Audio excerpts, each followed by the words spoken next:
Mahalagang paalala.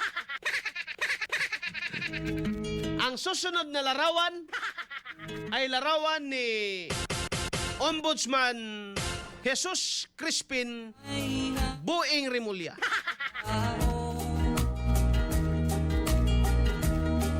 Di mo maintindihan at di mo malaman kung saan ka tutungo. Nais po nating ipaalam mga katropa na si Ombudsman Jesus Crispin Rimulya or Buing Rimulya, siya po ay nakagolf pa noong Sabado. Nais mo'y madagdagan. At siya po ay buhay na buhay, of course. Salamat naman.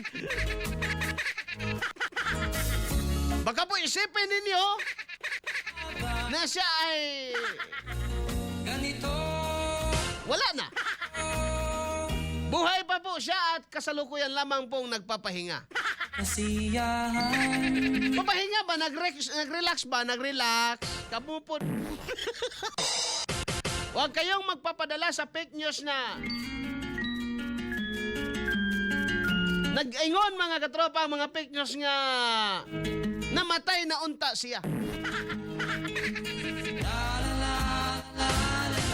Siya po ay buhay. Buhay na buhay. Ayon sa kaniyang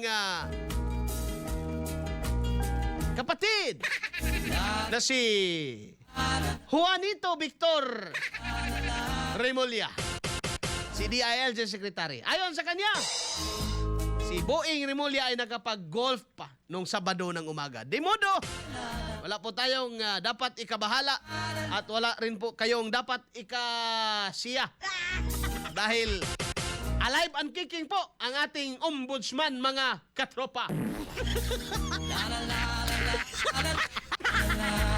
Yan po ang ating mahalagang paalala mula kang Carlo Jose James Torrefranca. Good morning, Carlo Jose James Torrefranca. Muli po, alive and kicking ang ating ombudsman. At peke ang lumalabas na balita na siya ay namatay na sana, mga katropa. Peke po yun. Dahil ayon kay DILG Secretary John Vic Rimulya, nakapag-golf pa nitong umaga ng Sabado si Ombudsman Buing Rimulya.